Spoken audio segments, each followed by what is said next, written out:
Buenas amigos, bienvenidos a Ciencias con Salva. Vamos a continuar con física general y este va a ser el primer vídeo de estática del punto. Vamos a dar una introducción teórica muy simple y corta y a resolver un ejemplo sobre el equilibrio de un punto. Si te interesa, quédate.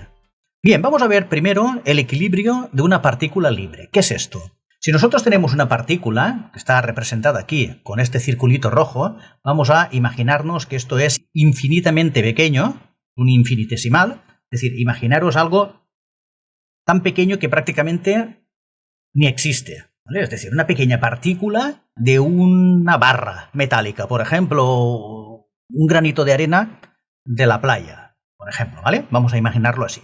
Decimos que esta partícula está en equilibrio cuando se dan dos condiciones. La primera condición es que esté en reposo, es decir, que la partícula no se mueva en absoluto, o que si se está moviendo, lo esté haciendo con un movimiento rectilíneo uniforme, es decir, con una velocidad totalmente constante, por lo cual no se le va a aplicar a esa partícula en movimiento ninguna fuerza que le pueda provocar alguna aceleración. Esto es lo que se denomina el equilibrio de una partícula. Aunque normalmente el equilibrio en estática lo interpretamos con mucha más frecuencia como una partícula en reposo, es decir, totalmente quieta. Todo esto sería metiendo a la partícula en un sistema de referencia que hayamos seleccionado previamente y que esté en reposo o en una velocidad constante respecto a ese sistema de referencia. Muy bien, entonces, si a una partícula concreta le estamos aplicando muchas fuerzas sobre ella, la resultante de las fuerzas aplicadas debe ser nula.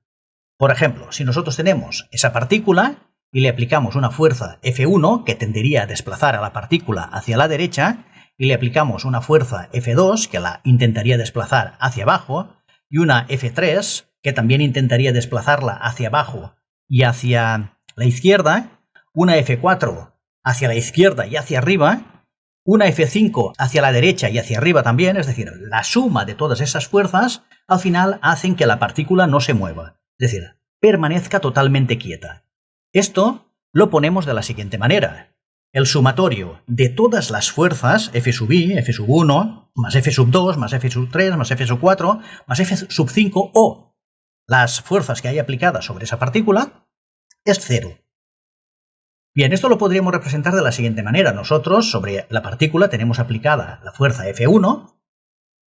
Si le sumamos la fuerza F2 y le sumamos la fuerza F3 y le sumamos, por ejemplo, una fuerza F4, si son 4 fuerzas, por ejemplo, las que hubiera aplicadas sobre una partícula, llegaríamos al mismo punto de inicio, es decir, al cero. Por lo tanto, la suma vectorial de todas las fuerzas tiene que ser nula. Y eso es el equilibrio de la partícula. Esto nos lleva a unas ecuaciones de equilibrio. Y esas ecuaciones nos dicen que el sumatorio de las proyecciones de todas las fuerzas sobre el eje X del sistema de referencia que hayamos seleccionado tiene que ser cero. Y asimismo, la suma de todas las proyecciones de las fuerzas sobre el eje Y de ese sistema de referencia seleccionado también tiene que ser cero. Eso si estamos hablando del plano. Si estuviéramos hablando en el espacio, tendríamos que también considerar una tercera fuerza, que es el sumatorio de las fuerzas en Z. Pero ahora, de momento, para empezar, vamos a considerar solamente el plano. Por lo tanto, las proyecciones de las fuerzas sobre X y las proyecciones de las fuerzas sobre Y debe ser cero. Eso es el equilibrio. Por lo tanto, si nosotros tenemos un determinado sistema de referencia en el cual en el centro hemos colocado la partícula que estamos estudiando, las resultantes de las fuerzas en X y las resultantes de las fuerzas en Y tienen que ser iguales y por lo tanto se deben de anular. Fuerzas positivas se anulan con fuerzas negativas, tanto en el eje X como en el eje Y. Y por lo tanto la partícula no se mueve. Si no ocurre eso, habría un movimiento en una determinada dirección y sentido de la partícula y por lo tanto no podemos decir que está en equilibrio esa partícula. Y entonces la estática de la partícula libre trata del estudio del equilibrio de esas partículas. Vamos a ver esto en un ejemplo y intentaremos clarificarlo. Bien, vamos con este ejemplo. Nos dicen, un punto material de masa m, que es este de aquí, este es el punto material o la partícula, también lo llamamos punto material, cuelga de una pared vertical por medio de un hilo inextensible, es decir, que el hilo es de una longitud fija, y sin peso de longitud L, es decir, el hilo está cogido desde esta argolla a la partícula y tiene una longitud L. Y está sometido a una fuerza repulsiva horizontal cuyo valor es el cociente entre el producto del peso de la longitud del hilo y la distancia horizontal d. Es decir, se produce aquí una fuerza que repele a la partícula que está colgando verticalmente sobre la pared. Imaginaros que es una partícula metálica que le hemos acercado un imán y la estamos repeliendo con una determinada fuerza. Y esa fuerza de repulsión es el cociente entre el producto del peso por la longitud dividido por la distancia.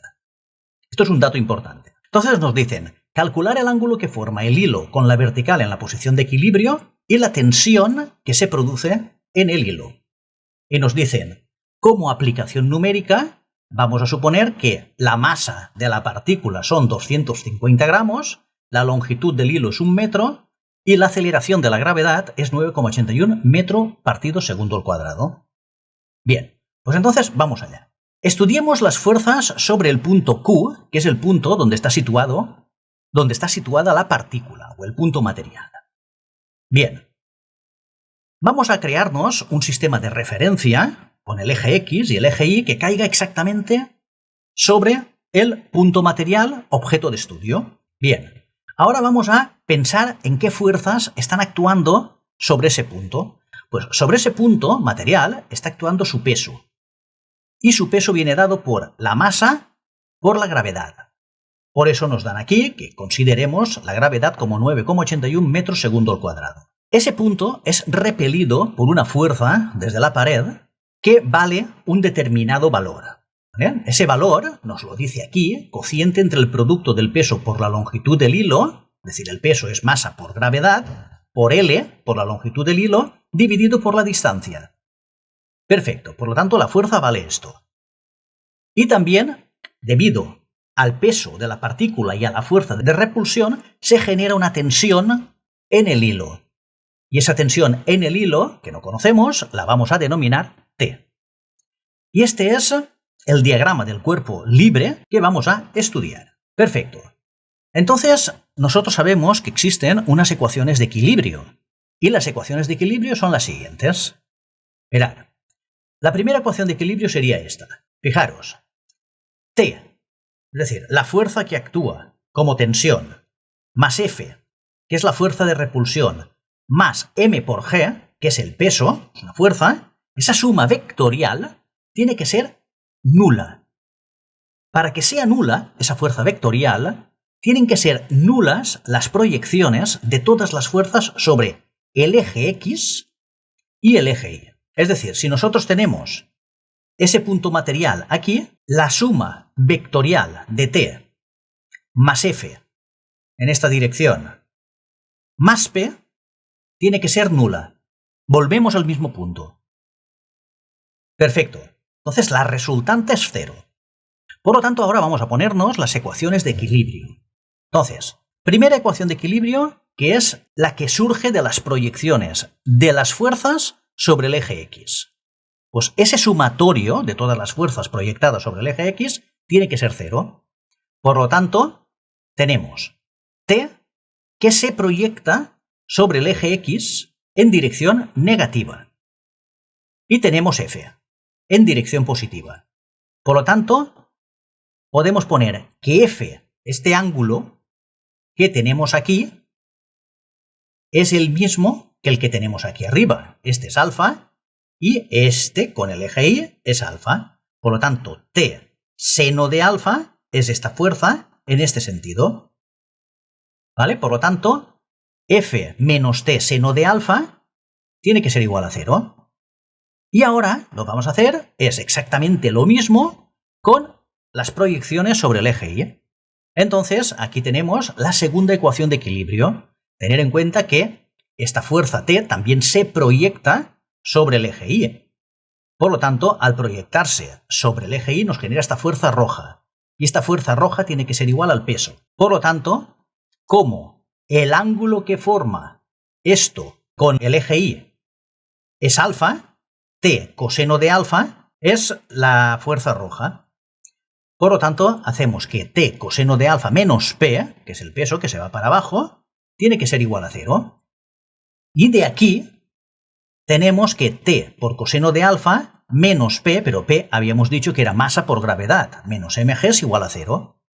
Por lo tanto, esa proyección de esa fuerza es la segunda ecuación de equilibrio. Por lo tanto, ya tenemos las dos ecuaciones de equilibrio que nos hacen falta. Bien, recordar, esto siempre es así. En el plano, las fuerzas proyectadas en X tienen que ser como resultante 0 y las fuerzas proyectadas en Y exactamente igual, para conseguir las dos ecuaciones de equilibrio. Muy bien, y aquí las tenemos.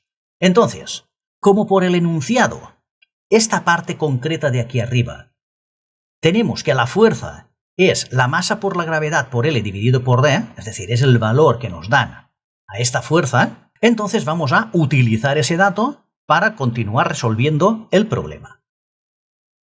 Sabemos que el seno de alfa, para calcular el ángulo este, es D, que es el cateto opuesto partido por la hipotenusa, que es L. Por lo tanto, seno de alfa es D partido por L. Y entonces F es igual a masa por gravedad partido por seno de alfa. Tener en cuenta que si invertimos y ponemos L arriba y D abajo, tenemos que invertir 1 partido por seno de alfa. Por lo tanto, el seno de alfa se nos queda en el denominador. Por lo tanto, la fuerza es igual a masa por la gravedad partido por el seno de alfa. Pero que más o menos me sigáis hasta aquí. Perfecto. Por lo tanto, ya tenemos las ecuaciones de equilibrio. Tenemos la ecuación de equilibrio número 1, que es F menos T seno de alfa igual a 0. Tenemos la ecuación de equilibrio número 2, que es T por coseno de alfa menos M por G es igual a 0. Sabemos que nos vale la fuerza, es decir, M por G dividido seno de alfa. Y de aquí lo que vamos a hacer es, en la ecuación 1, donde haya F, sustituimos M por G partido seno de alfa. Entonces ponemos que esta ecuación 1 se transforma en M por G partido seno de alfa menos T por seno de alfa igual a 0. Vale, esto sería un paso más de la resolución del problema. Bien, de aquí, si nosotros multiplicamos todo por seno de alfa para eliminarnos el seno de alfa que tenemos en el denominador, porque nos molesta, y multiplicamos todo, tanto un lado del igual como el otro lado del igual, por seno de alfa, tenemos que M por G, porque el seno de alfa este desaparecerá, menos T por seno cuadrado de alfa es igual a 0, porque cualquier cosa multiplicada por 0 es 0, y conseguimos esta ecuación, que la vamos a llamar ecuación 3. Muy bien, por lo tanto, vamos a sumar ahora las ecuaciones 2 y 3. Tener en cuenta que nosotros la ecuación 3 la hemos conseguido a partir de la ecuación 1, pero con la ecuación 2 todavía no hemos trabajado, ¿vale? Entonces ahora ya toca trabajar con la ecuación 2. Por lo tanto, vamos a sumar 2 y 3. Fijaros que aquí, si sumamos las dos ecuaciones, tenemos menos mg y aquí tenemos mg. Por lo tanto, esto y esto va a desaparecer. El t coseno de alfa se va a quedar y el menos t seno cuadrado de alfa se va a quedar. Por lo tanto, se queda t coseno de alfa menos t seno cuadrado de alfa igual a 0. Muy bien, ahora nosotros sabemos, por trigonometría, que seno al cuadrado de alfa más coseno al cuadrado de alfa es igual a 1. Ahí sí que tenemos que ir echando mano de las identidades trigonométricas y dominarlas un poco, ¿vale? Porque nos van a hacer mucha falta para resolver este tipo de problemas de estática. Estática, dinámica, cinemática y cualquier cosa relacionada con la mecánica en física. Muy bien, por lo tanto, de aquí sacamos rápidamente que el seno al cuadrado de alfa es igual a 1 menos coseno cuadrado de alfa. Claro, el seno al cuadrado de alfa aquí, me interesa ponerlo en función del coseno. Por lo tanto, ahora este seno cuadrado de alfa lo sustituyo por 1 menos coseno cuadrado de alfa. Muy bien, por lo tanto, se me queda t por coseno de alfa menos t, que me multiplica al seno cuadrado de alfa, que ahora lo pongo como 1 menos coseno cuadrado de alfa, y lo igualo a 0. Ahora lo que hago es dividir todo por t, o la multiplicación distributiva y después divido todo por t. Por lo tanto, esto implica que t por coseno de alfa menos t más t coseno cuadrado de alfa es igual a 0, haciendo la multiplicación distributiva, y de aquí, dividiendo todo por t, las dos partes del igual, se me queda que coseno cuadrado de alfa más coseno de alfa menos 1 es igual a 0. Acabo de obtener aquí una ecuación de segundo grado, pero en vez de tener x al cuadrado más x menos 1 igual a 0, tengo coseno al cuadrado de alfa más coseno de alfa menos 1 igual a 0, pero a mí me permite exactamente operar con la ecuación de resolución de las ecuaciones cuadráticas. Por lo tanto, esto es una ecuación de segundo grado, que en vez de x tengo coseno de alfa, pues opero exactamente igual. Por lo tanto, coseno de alfa es igual a menos b más menos la raíz cuadrada de b al cuadrado menos 4ac partido 2a. Y ahora tengo que identificar quién es b, quién es a y quién es c. Ya sabéis que a es el coeficiente que acompaña al cuadrado, es decir, 1. B, el que acompaña a coseno de alfa, que es 1. Y c, menos 1. Bueno, pues entonces simplemente lo que hago es sustituirlo aquí. Esto es igual a menos 1 más menos la raíz de 5 partido por 2, que son dos resultados. Uno positivo, menos 1 más raíz de 5 partido por 2, y otro negativo, que es menos 1 menos raíz de 5 partido por 2. Vale, pues a mí el negativo no me interesa, a mí lo que me interesa es el positivo. Entonces solamente nos vale la raíz positiva. Entonces el coseno de alfa es igual a menos 1 más raíz de 5 partido por 2, y esto da 0,6180. Si ahora sacamos la inversa del coseno, es decir, sacamos la función arcoseno con una calculadora, el arcoseno de 0,6180 me da 51,83 grados. Hay que tener mucho cuidado de estar trabajando en grados. Si estamos trabajando en grados, o en radianes, si estamos trabajando en radianes. Cuidado, ¿eh? Bien, ya tenemos el primer resultado, que es la posición de equilibrio. Lo tenemos a un ángulo de 51,83 grados de la pared. Bien, y ahora por último nos dicen que calculemos la tensión del cable. Bueno, la tensión la podemos sacar de aquí. Por lo tanto, de aquí vamos a que la tensión es igual a mg, pasado al otro lado, cambiado de signo, dividido por coseno de alfa.